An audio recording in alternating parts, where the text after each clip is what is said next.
Okay, so I'm going to do a very quick intro to writing your own clang-tidy check.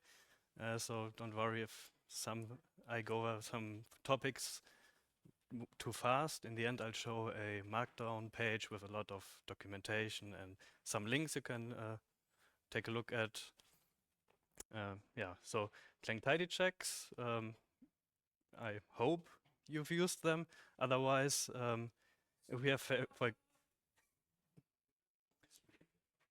Okay. So clang-tidy check, if you have your source code and you run clang-tidy on it, there are different checks that do, for example, performance, modernization, readability checks. And for example, on the right, I've enabled modernize loop convert, which is a check that matches, which we're going to over later, for loops that use the normal indexing and then index into the container.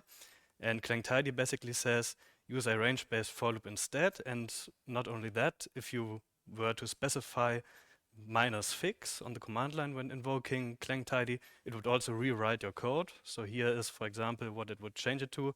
Instead of this int I, it would just be int I : container, and the container would just be changed to I. It's a little bit unfortunate that I and I are the same, but that's just how it is in this case. And how clang-tidy does this, it goes over the clang AST, which is the representation of the C++ source code that Clang uses. So for example, we have this function declaration foo, and if we add a parameter x, now we have the function declaration, and then there's a parameter variable declaration.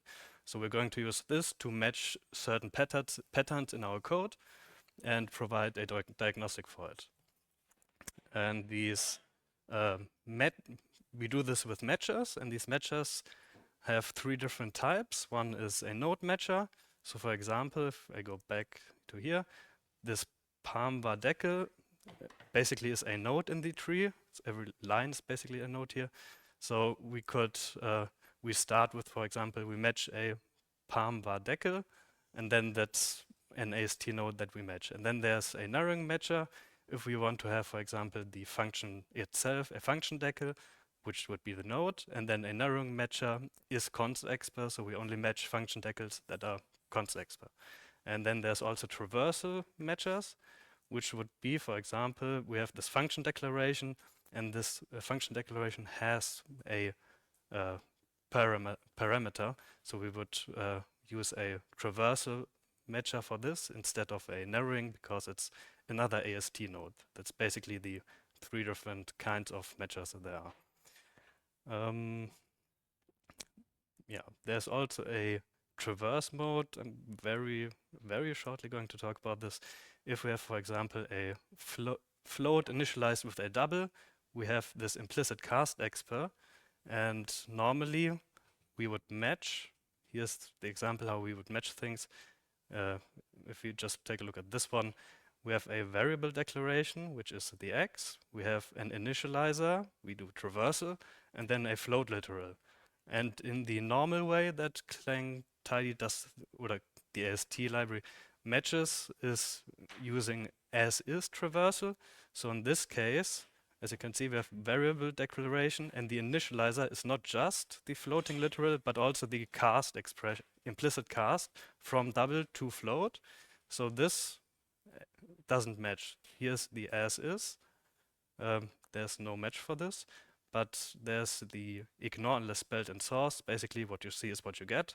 So here we have the match for this and variable declaration and the floating literal. So there's this implicit AST node doesn't exist in this mode.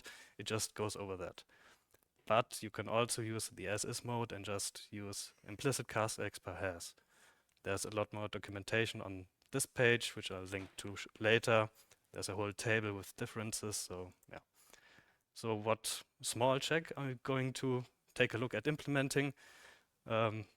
If you've seen immediately invoked lambdas, you might know it a little bit nice to read. So what I've seen in a in a C++ conference talk is, for example, instead of immediately invoking the lambda like this, we just remove this, add this, and write stit invoke. Oops, but not in capital. Anyways, and to do this, we're going to implement a clang-tidy check. And if you can see here on CPP reference, invoke exists only after since C++17, and it's only const exp since C++20. So if we are in C++17, we don't want to apply the transformation to a lambda that is const exp because we would destroy the const expness of the invocation. So that's one thing we are going to take a look at. So we have our immediately invoked lambda, and as you can see on the bottom, a lot of things are highlighted if I hover over it. And that's because there are all these implicit things inside of it. And not only that, a lambda is basically a struct with constructors and a method and conversion and whatever else it has. So in order to match this, we're basically going to start at the top. You can always start anywhere because you have these traversal checkers, but starting at the top is basically always easier because you just go one down or two down or a few more. And so on the right, we have our our matcher, which is only this. So we're going to start with a operator call expression, which is the top thing we have. And then if we go down, we have an implicit cast to a decorative expression, which looks like not of interest to us because we only want to see the operator call expression and the lambda. So we go next, implicit cast, materialize. So these are implicit nodes in the AST, and then we get to the thing we want, the lambda expression. And if you invoke something, the first argument for member methods of structs or classes are, of course, this expression. And in this case, it is enough to just match the lambda expression. So we are basically now matching every call expression that has as the first expression a lambda expression, which is our immediately invoked lambda. And now we can go into Clang and try to add our new check. For this, you can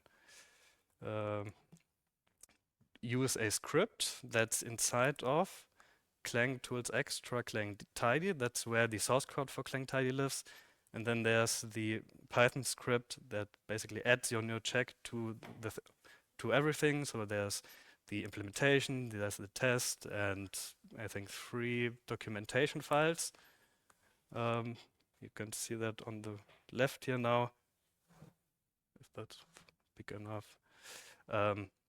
So we have, it gets added to the CMake, we have our check file, we have it gets registers, an entry in the release notes, in a list, and the documentation for the check itself.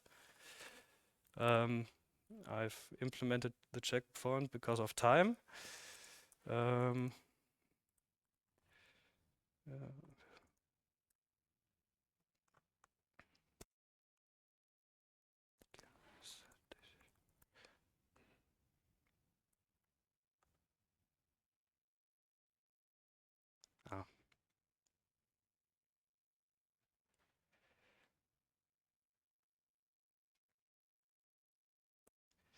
Okay, so now let's just take a look at the implementation.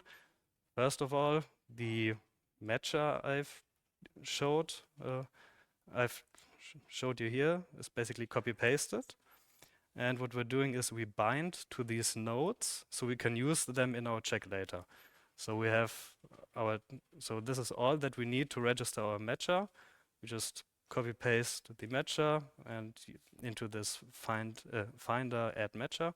And then we can go to the check where we use the names that we gave our nodes and the node type to get the matches we have found. So I have bound lambda and op call.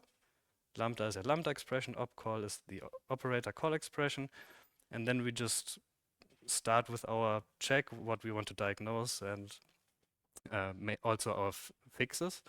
So first, the check for the C++20 and const expert thing I mentioned. So we can do this here.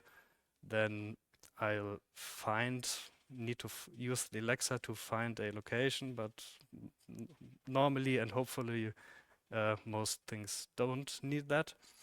And next we diagnose our thing. So that's really a short check. We diagnose this by saying where it is.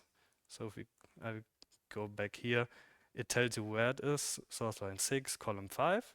That's where we specify the location and our message. And then the replacements come in. So we want to prefix the immediately invoked lambda with a std invoke. So we create an insertion at the location that starts the lambda. And we want to replace the first left parenthesis of the function of the immediately invoked lambda.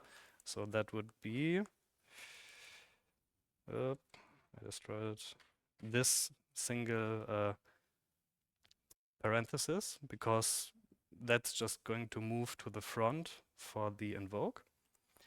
But we might have parameters in this immediately invoked lambda, which could happen instead of capturing. So we also use this replacement to specify either use a comma or use nothing. And finally, we add an include to the file, which contains our header functional. That's where the invoke comes in. And then, most importantly, the tests.